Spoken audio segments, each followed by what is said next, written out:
Hi, I'm Christina Dick, and when I'm not helping companies amp up their business with PR, advertising, and social media, I'm listening to the Power Plug podcast by EVB. Being a woman in business can be demanding and draining, but that has never deterred a determined woman to go after her dreams. That's why you're in the right place. This is the Power Plug podcast, brought to you by EVB, where we believe in the power of you. At EVB, we're proud to be the first community bank in Virginia to reach out to women in business with a customized program designed to meet your unique needs. In each episode, expect to hear engaging interviews filled with advice, insights, and recommendations to charge you up and build your business. Now, for your host, Mary Foley. Welcome to episode 1 of the Power Plug podcast. I'm Mary Foley, and I couldn't be more proud and thrilled to be the host of this brand new resource for women in business brought to you by EVB. And that's because the EVB team behind their Power program, from Beth Betley, Director of Small Business Banking, to Julie Hill, Director of the program, to Michelle Hastings, who's Director of Marketing, to the CEO, Joe Sheeran. They just don't say, "We believe in the power of you." They mean it and are bringing you this podcast. And twice a month, on the second and the fourth Thursday of each month, expect to hear a conversation with a woman in business here in Virginia who will share her expertise to help you grow your business. And like any good conversation, expect it to be real and for us to have some fun. Today's guest is the perfect person to help kick off things because she is a fireball. It's Christina Dick, founder of TFB Agency, a marketing consultancy in Richmond, Virginia, with a focus on social media.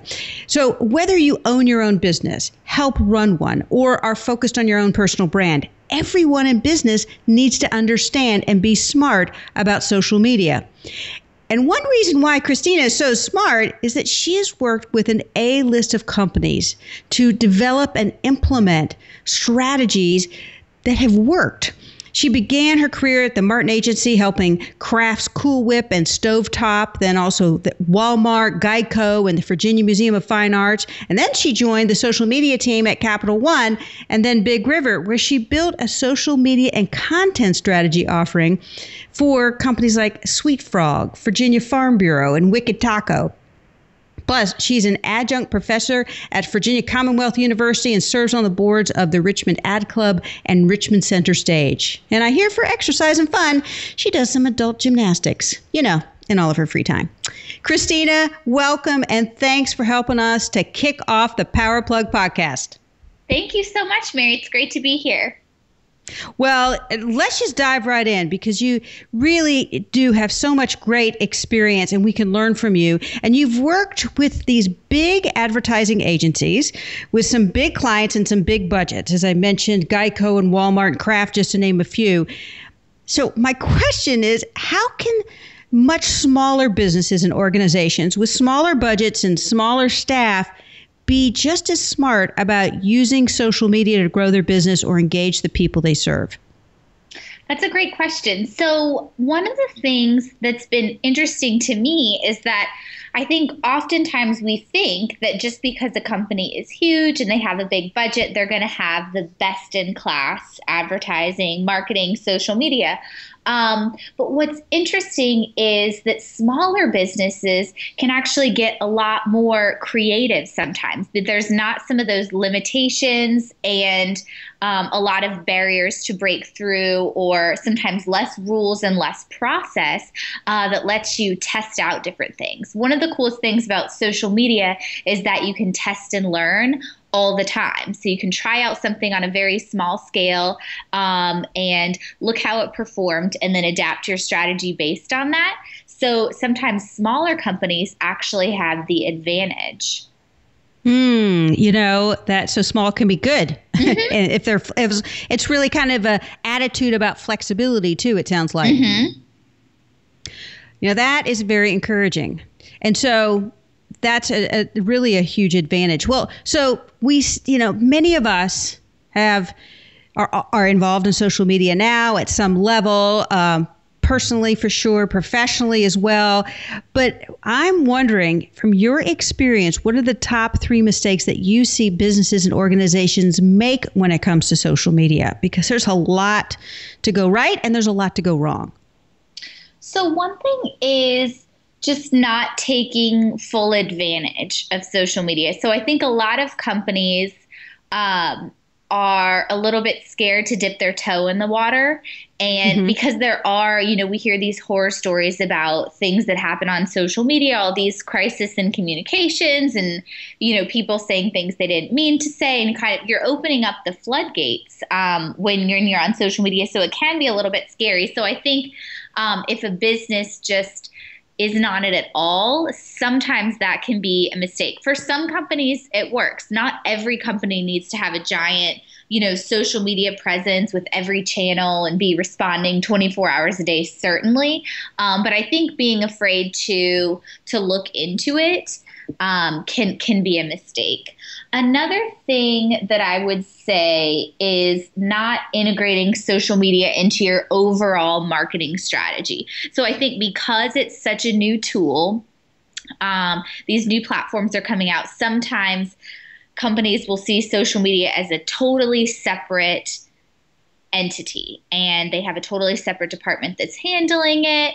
And that's not good because, we've been doing traditional advertising for years. If you are doing TV spots or you have things in magazines or newspapers or billboards or you have an email marketing strategy, social media is just another piece of the puzzle. And it needs to be integrated. You don't want your social media presence to look different from the other communications that are going out there about your brand.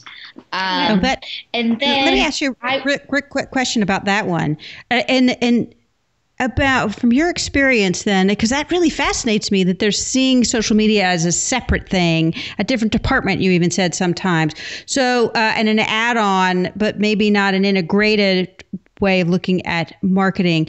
What percentage are you seeing that companies are allocating in their overall marketing budget to social media? Is it really too small, you think? And it's not so much about the budget necessarily. It's more about the communications message. So, and the budget, to answer that question, can vary greatly. So it depends on how much you want to be spending on social media, whether it makes sense for your business, whether you have like an e-commerce business or whether you're using social media for more of an awareness. I think obviously anything where you can use a channel to drive sales, it makes sense to put a little bit more budget behind it. And then I think sometimes companies are more hesitant if they don't have that, online shopping model where they could see a return on investment in social media. So the budget question is definitely something that changes between all clients. But what I mean when I'm talking about it being very siloed is that a company might have a very seasoned expert in PR or, their chief marketing officer that's really well versed in, the company's values and what they say about themselves and what they do.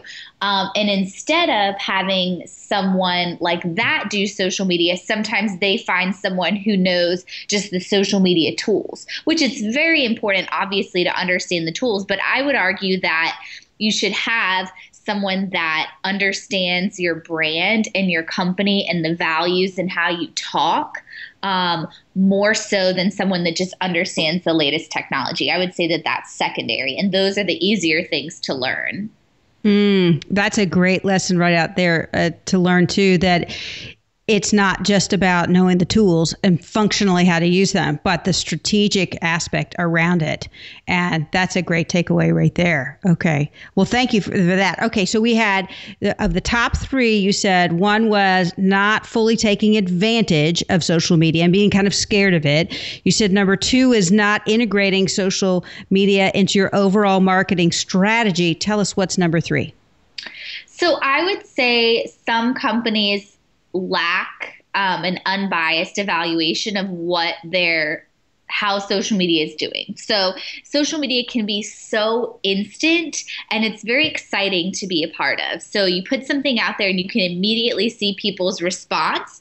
But what I like to do for my clients is take a look back at over time how things are performing. So instead of just saying, oh, we put this messaging out there yesterday and a lot of people are responding, so it's going really well. Really looking at the bigger picture. It kind of plays into that point about integration, but looking at, okay, over the last month, what strategies have we implemented on social media? What messaging have we tested out, and what's working well, and what trends and patterns can we see on social media, rather than just saying, oh, people liked this post, so it must have worked. You have to look at the big picture of everything that you've put out there and how things are performing compared to each other to understand, again, adapting your social media based on performance.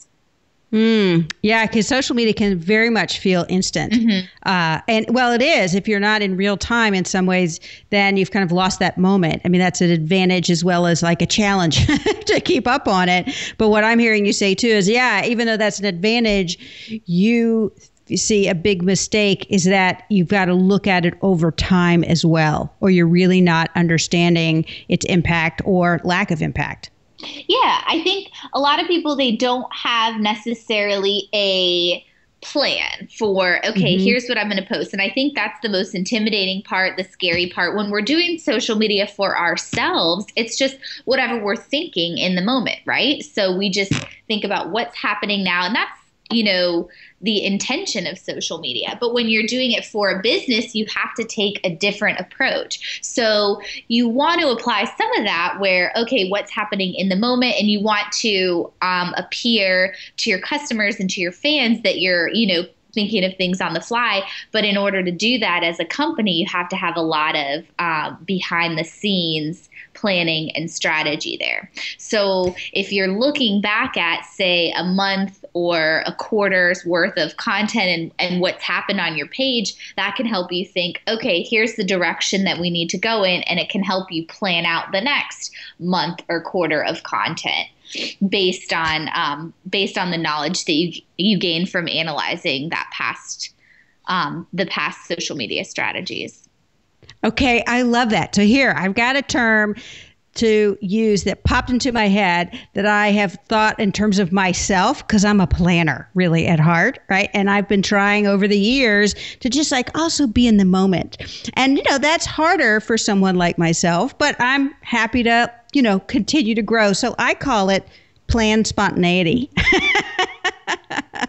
That's what it sounds like these social media plans need to be. They need to be planful, but seemingly spontaneous when it's out there, or and you put it out onto social media. Is that kind of right? Am I right about that, or did I get it off? Yeah, that sounds great. Okay, great. Okay, listen, we're going to take a quick break.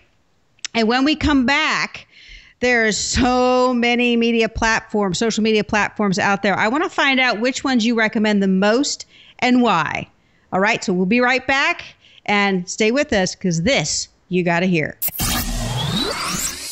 Hi, this is Julie Hill, the Director of P.O.W.E.R at EVB. Every day I sit down and talk with Virginia women in business. I feel their passion, I see their commitment, and I hear their challenges. Sometimes that includes finding a banking partner who will truly listen and help them grow. That's what our P.O.W.E.R program is all about. To find out more, go to evbpower.com or reach out to me at julie.hill@bankevb.com, and let's sit down and talk about your business. At EVB, we truly believe in the power of you, because when women in business succeed, we all do. And we're back. This is Mary Foley, your host of the Power Plug podcast. And today we're talking with Christina Dick. She's a social media expert, a PR maven, and founder of TFB Agency. And Christina, just a few years ago, social media was just starting out to be part of a business marketing activities. And you were saying that a little bit earlier. And there were just a handful of social media platforms, but now there's a ton of options, and there's all these tools that go with it too, which on the one hand is great, but on the other hand is kind of confusing. So I am curious right now, what social media platforms and tools are your go-tos, the ones that you tend to recommend again and again to clients? So Facebook is still going to be one of the big ones. That's one of my favorite ones to work on with clients because there's advertising opportunities. Facebook bought Instagram, so that's integrated now, and you can advertise on Facebook and Instagram together, which is great if you have a client. Like one of my clients is a beauty retailer, so we can have a lot of fun with different things on Instagram, some very image-focused campaigns. Also, most everyone I have on Twitter, some playing around with Snapchat, which has also been interesting. I also really like Facebook Live. I've been lucky to work with some clients who are just really great on video and who relate to their customers and their audience really well. So it's great to get them in front of the camera and utilize a tool like Facebook Live. Also, video is just compelling in general because people get to watch it and they feel like they're really talking to you. But then also Facebook, you hear all these times about the Facebook algorithm and all these changes and what they're pushing up to the top. And Facebook Live is kind of their new thing. So it's almost as if they're incentivizing you to use that new tool by pushing up that content first. So if you're able to incorporate video at all, I think brainstorm some fun ways that your company or your brand can be on Facebook Live. Another thing that is a little bit unique that I like to work with is bloggers. So I have a blog myself called Tiramisu for Breakfast, which was the inspiration for the name of my agency. And through that blog, I built a partnership with the beauty retailer that I mentioned. And what we did for them is we partnered with several other bloggers, and they created content on behalf of this company and this brand. And the reason that works out so well, partnering with bloggers, is that you're not only increasing your reach by getting to their audience, by being featured on their channels, but you're also getting kind of the power of their content creation. So when you're working with a brand, you want to have consistent messaging, consistent visuals. You want everything to look, clearly your brand. But when you partner with bloggers, you get this unique opportunity to have your product out there, but with a new lens on it that reaches a new audience, and you never know who it can appeal to. So I really like working with bloggers as well.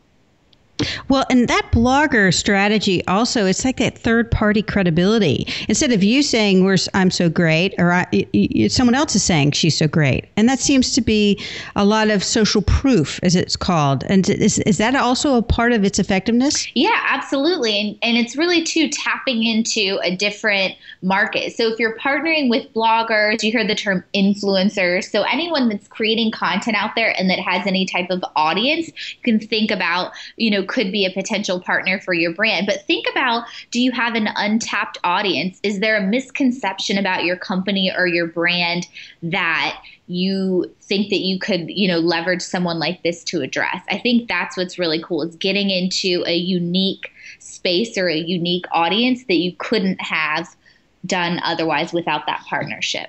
That makes a lot of sense. And it also multiplies your marketing effort. It's like you don't individually have to go out and get every single customer or every single eyeball or every single person engaged.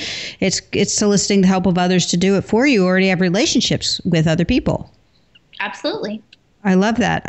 Okay. So as you know, you have your own business. I have my own business. We're women in business. We have a zillion things to do to keep up with our businesses and to keep them growing, in addition to the latest social media platforms.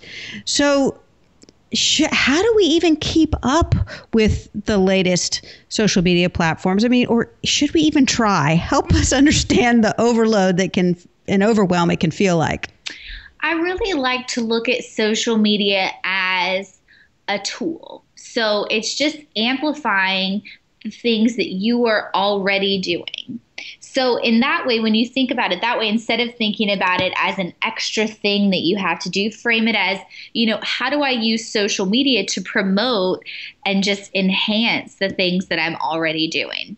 So it's good to be around different networks and different groups so that you're hearing about the latest technologies and so that you are up on it, because you obviously don't want to be, hinging your whole strategy on a platform that's going downhill. I don't see any businesses that are completely dependent on like a MySpace or something like that right now.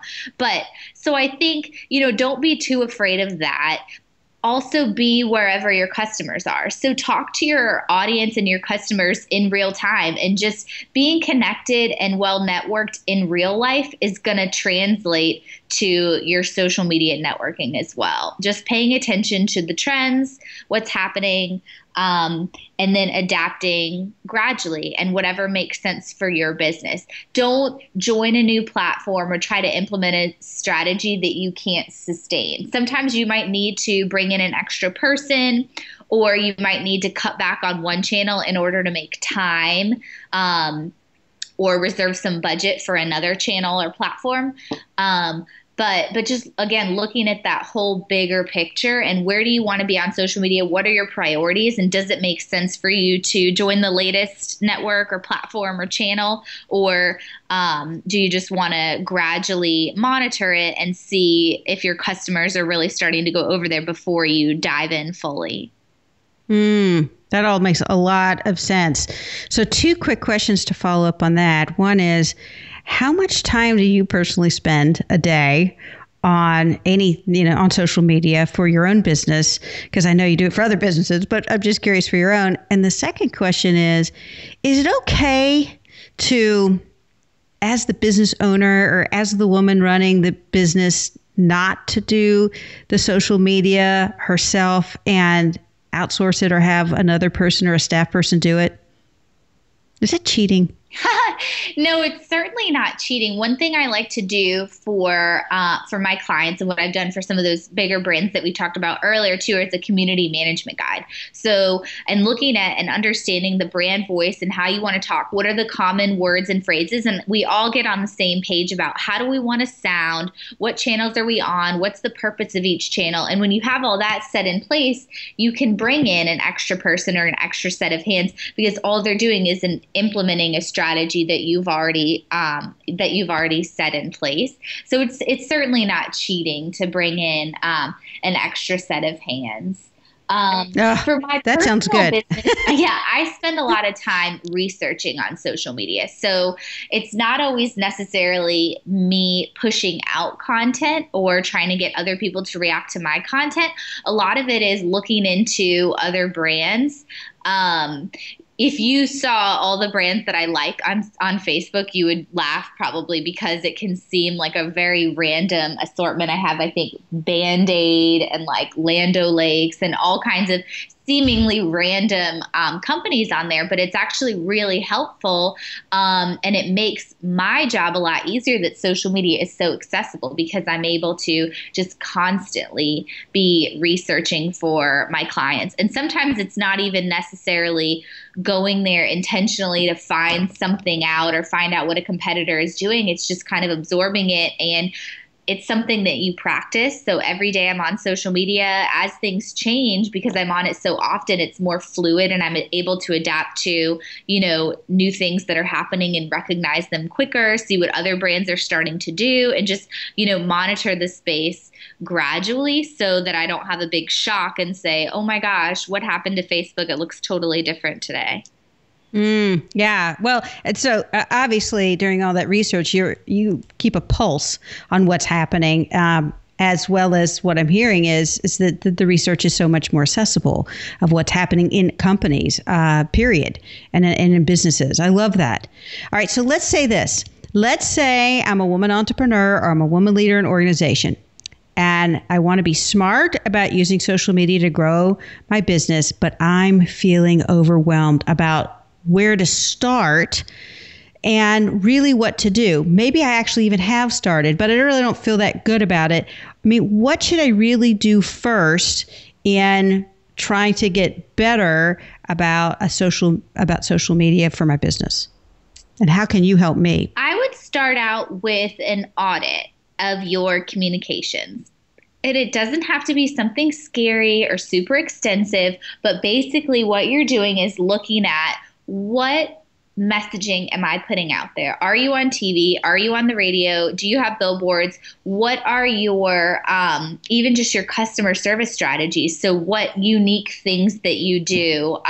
One of my clients I know writes a handwritten note to some of their customers. So thinking about things like that you do that you wouldn't necessarily think about as social media strategies. But when you start to look at it all together and look at all the things that are marketing, communications related to your business, and then thinking about social media and saying, oh my gosh, I could be posting about this event that we're sponsoring on social media. And that's such an easy thing to check the box and just say, oh, I've already put my investment into and spent the time in understanding this organization to sponsor them. Why wouldn't I share about it on social media? So that's what I would say, doing an audit of everything that you're putting out there and seeing what missed opportunities you might have, what things you could combine, what things you need to shift, and then moving along to a competitive analysis and looking at not necessarily just your direct competitors in the industry and what they're doing, but the overall space. And so what's happening overall on social media that you think is interesting. You might be a doctor's office, but you might be inspired by what a restaurant is doing on social media, and there might be something that you could take away from that. So I would say look at your own content and then look at the content that inspires you, and that's a really great place to start. Now, is this something for TFB agency, this is what you offer as a starting point too for a lot of clients? Yeah, absolutely. This is where I like to start with a lot of my clients. So we can figure out and get a baseline understanding, do that research, and then we can figure out, how we want to implement the strategy moving on from there. I also do some talks around town that can sometimes be helpful. So sometimes I'm talking about social media for small business. Sometimes I'm talking about just social media networking in general, and just your personal brand and things like that. So catching one of those talks, or you can find me at tfbagency.com. All my contact information is there. You can also find my Facebook page. I'm on Twitter. Of course, I've got to be on the social media channels myself. So pretty easy to find, and I'm happy to answer any questions that you have. Oh, that's great. So on Facebook, are you, is it TFB Agency? Yep. Or is it Christina Dick? TFB Agency. Okay. And then also same on Twitter? Yep. Excellent. Okay. So you made it really hard is what I'm hearing, right? Okay. That is great, because that is really a resource, and it is something also that starts to solve the problem, or at least the conundrum of how I start.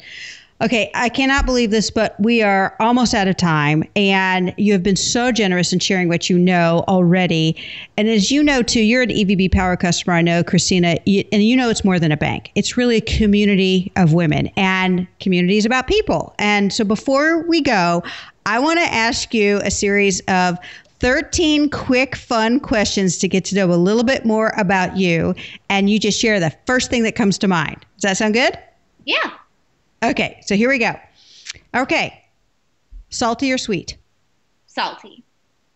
Okay, early bird or night owl? Night owl.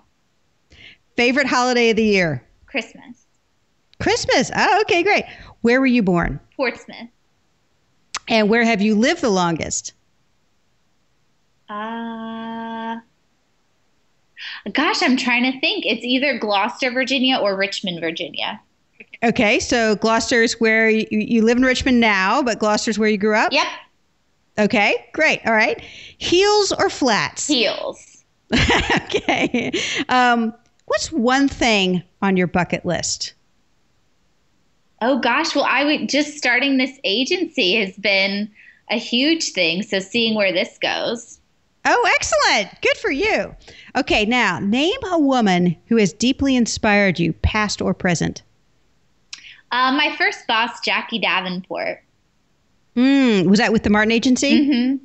Yeah. What was it about her that deeply inspired you?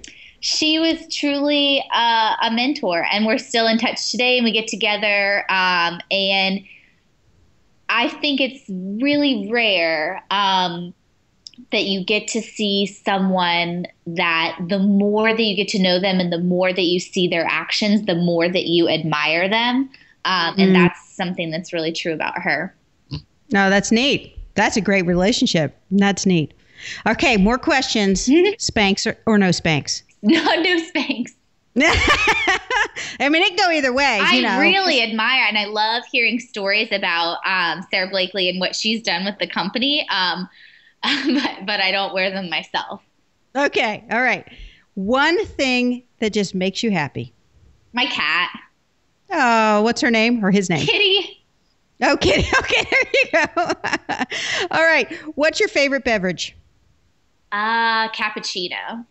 Cappuccino. Okay. Any particular coffee place around Richmond, Virginia that you love to go? I actually have a little machine in my condo that I make them with. All right. Serious about this. Okay, good. Now, what's your favorite restaurant or a favorite restaurant? Because you can easily have more than one. I really love La Grata, and I'm excited to see them in their new space. I think they're opening up in the next couple weeks. Yes, they are. They're going to be opening up downtown Richmond on Broad in the Hilton, which is not a Hilton Garden Inn, but now it's a Hilton, and the Grotto is going to be there, and it's going to be near Gray Street with all other great restaurants. So fantastic. I'm looking forward to that opening too. I hear the build out of the space is beautiful. Yes, I'm excited to see. I also love Amore. So La Grata for Italian. I love Amore Wine Bistro in Carytown. They just always make you feel super special. Yes, I agree. Nice shout out for Paul. Yeah, hi, Paul. Hi, Paul. All right. And last question. What's a movie that simply makes you feel good? I like the movie The Princess Diaries. I remember it from when I was little. That's a good one. Yeah, you can turn it on. You know exactly where it's going. You might even know some of the lines, but it just makes you smile. Yeah. Right? I love that. Oh, that's great. Okay. Well, that was fun. Well, hey, thank you again for your advice, your insights, your recommendations about social media and more. It's really been fun and a great way to kick off the Power Plug podcast. Thank you so much, Christina. Thank you, Mary. All of us have powerful women in our lives, just like the one on today's podcast. At EVB, we're bringing these amazing women together to be a part of something special. Our Power program is unlike any other. We not only have banking and financial options, we also provide opportunities for you to promote your business and to make valuable connections. To find out more, please contact me, Julie Hill, the Director of Power, at julie.hill@bankevb.com. I look forward to it. Wow, that was fast. But we hope that you're feeling recharged and re-energized to continue to power up your business and go after your dreams. Love this Power Plug episode? Let us know. Leave a comment on Facebook or visit us at evbpower.com, where you can hear more episodes just like this one to keep believing in the power of you, just like we do.